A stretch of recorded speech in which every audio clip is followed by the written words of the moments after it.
अब संदीप पांडे साहब, एक चीज और बताइए, आप अमेरिका में इतने दिन रहे, अभी मतलब एक दौरा करके भी लौटे।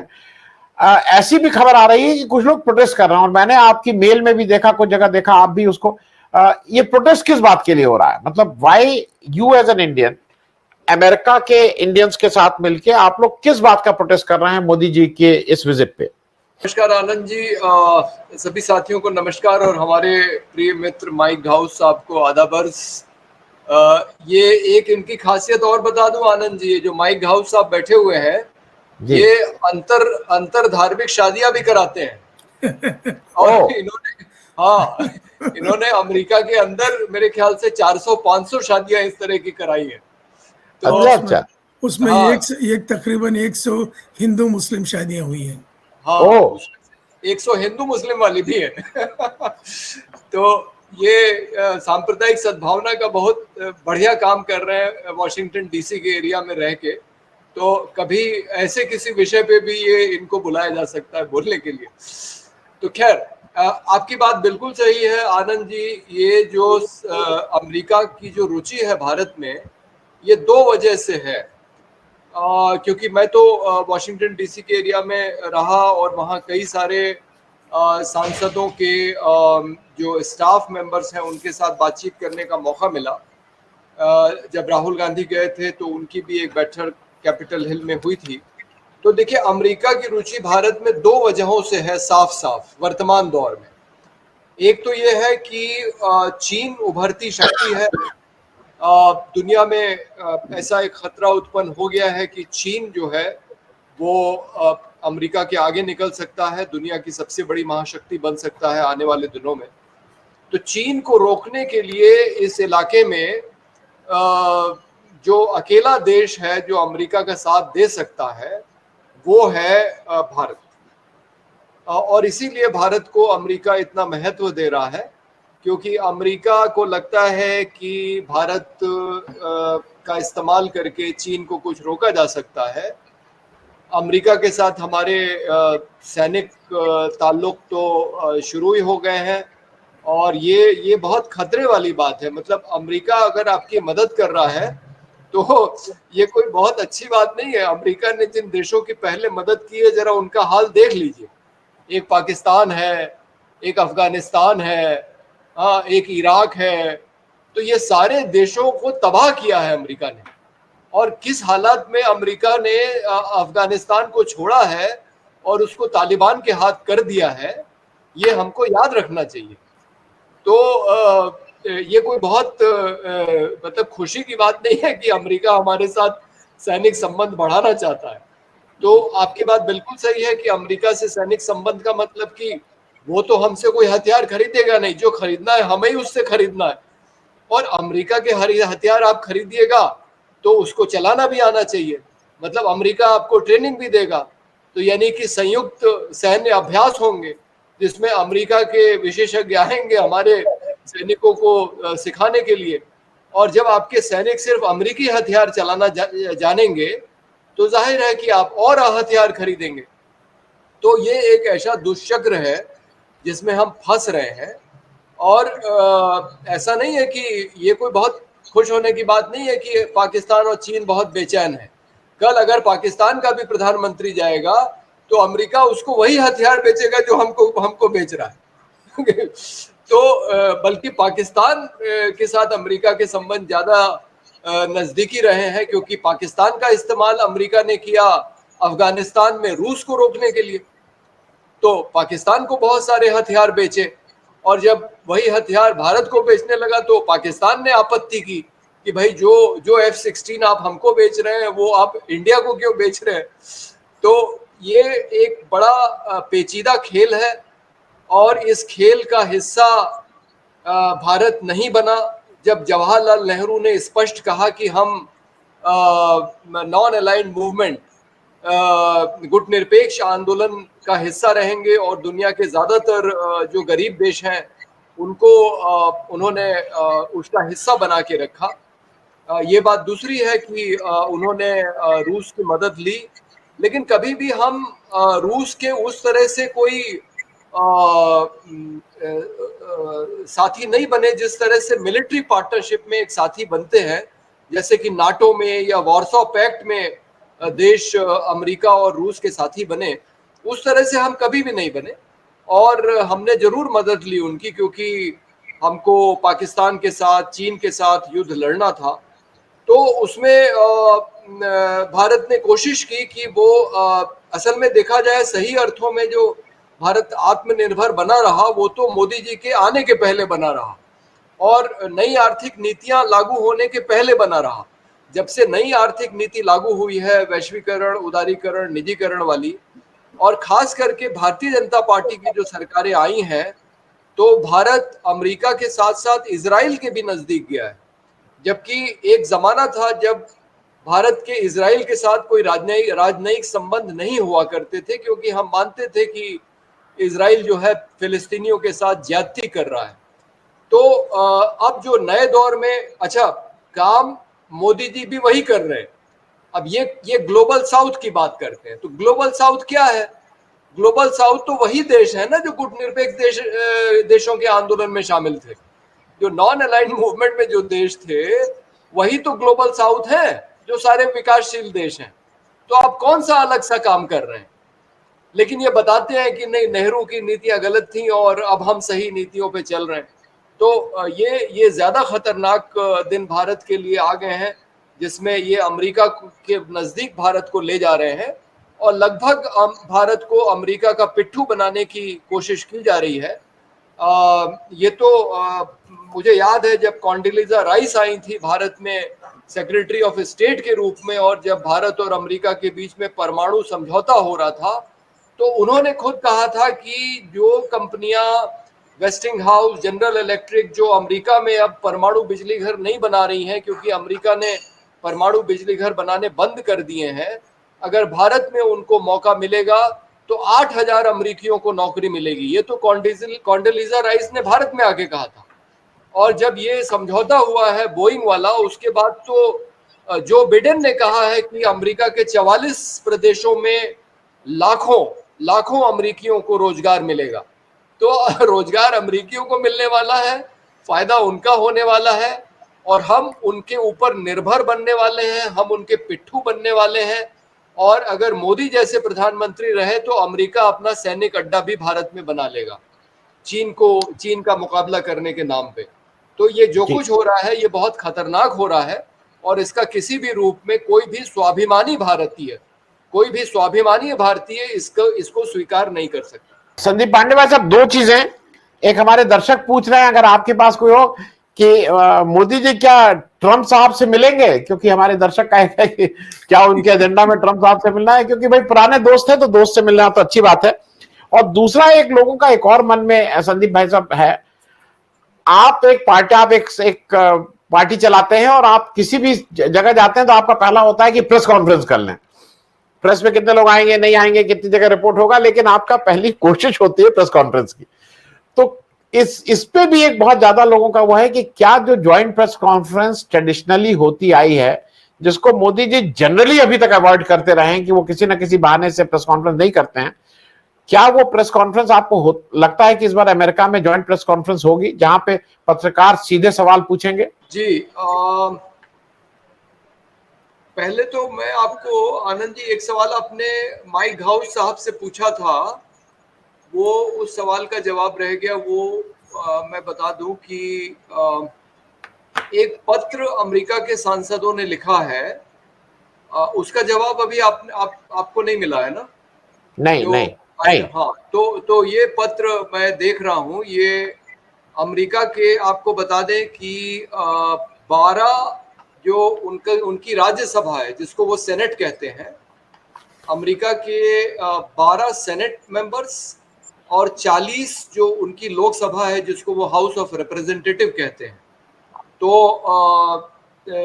यानी 40 और 12, 52, ये 52 की संख्या तो कल थी, अगर इसमें कुछ बढ़ गए हो तो मालूम नहीं। और इसमें जो सेनेट में लोग हैं उसमें वैन कॉलन का नाम है, जो जाने माने सेनेटर हैं, और जो हाउस ऑफ रिप्रेजेंटेटिव में है उसमें प्रमिला जयपाल का नाम मैं सबसे पहले देख रहा हूँ। वो भी काफ़ी मुखर वहाँ की सांसद हैं, भारतीय पृष्ठभूमि की हैं। इन 52 सांसदों ने एक चिट्ठी बाइडेन को लिखी है और वो चिट्ठी का मूल ये है कि भाई देखिए, अमेरिका भी लोकतंत्र को मानता है और भारत एक लोकतंत्र है, और आप जो है भारत के प्रधानमंत्री को आपने स्टेट गेस्ट बनाया है, ये बहुत अच्छी बात है, लेकिन जो हमारे साझा मूल्य हैं उनका पालन हो, उनका सम्मान हो, ये भी बात सुनिश्चित की जाए। और एक पैराग्राफ बस मैं पढ़ के सुना रहा हूं आपको, जो इस पत्र में लिखा हुआ है। बाकी बातें तो जनरल बातें हैं, जो एक पैराग्राफ है वो मैं पढ़ के सुना देता हूं। A series of independent, credible reports reflect troubling signs in India towards the shrinking of political space. The rise of religious intolerance, the targeting of civil society organizations and journalists, and growing restrictions on press freedom and internet access.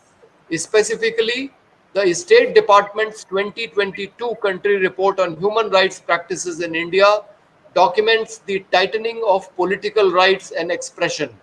Similarly, the State Department's 2022 report on international religious freedom in India details the worrisome increase of religious intolerance towards minorities and religiously motivated violence by both private and state actors. Further, the annual assessment compiled by Reporters Without Borders shows that India, a country that has been known in the past for its vibrant and independent press, has fallen significantly in the ranking for press freedom. And according to Access Now, India ranks first in terms of most internet shutdown for the 5th year in a row. ये साफ जी। साफ आप देख रहे हैं कि इन 52 सांसदों ने बाइडेन को लिखी है एक चिट्ठी और उसमें कहा है कि आप ये मुद्दे मोदी जी के साथ उठाइए जब आप उनसे बात करें। बाइडेन जी। उठाएंगे कि नहीं उठाएंगे ये मुझे मालूम नहीं, क्योंकि जो पत्र, इस तरह का एक पत्र जो वहां की जो सिविल सोसाइटी के लोग साइन कर रहे हैं, उसमें हमारे एक मित्र हैं, लॉस एंजलिस में रहते हैं, पृथ्वीराज शर्मा जी, उन्होंने उसको साइन करने से ये कहते हुए मना कर दिया है कि मैं किस बाइडेन से कहूं कि वो मोदी से ये सारी बातें करे, जो बाइडेन यूक्रेन में रूस की सेना से यूक्रेन के लोगों को मरवा रहा है। मतलब उनका कहना है कि जो यूक्रेन पे युद्ध रूस कर रहा है वो अमेरिका की वजह से हो रहा है। और ये बात राहुल गांधी ने भी अमेरिका में कही थी कि देखिए, यूक्रेन पे जो हमला हुआ है रूस का, वो इसलिए हुआ है क्योंकि यूक्रेन अमेरिका के बहुत नजदीक चला गया था, वो नाटो का सदस्य बनने वाला था। और उन्होंने कहा कि ये खतरा भारत के ऊपर भी है। उन्होंने साफ साफ कहा कि अगर भारत अमेरिका के बहुत नजदीक जाएगा तो वो चीन को नाराज करेगा, और शायद इसीलिए चीन जो है भारत के ऊपर हमलावर हो रहा है। तो ये जो एक अंतर्राष्ट्रीय राजनीति है जिसमें एक अमेरिका की भूमिका रही है एक गलत तरीके की, ये हम सब जानते हैं। लेकिन फिर भी इस दौरे के अंदर कम से कम बाइडेन साहब इस स्थिति में है कि वो चाहे तो ये बातें कह सकते हैं मोदी से, लेकिन हमारा मानना है कि वो कहेंगे नहीं, क्योंकि उनको भारत का बाजार चाहिए और उनको भारत की मदद चाहिए चीन का सामना करने के लिए।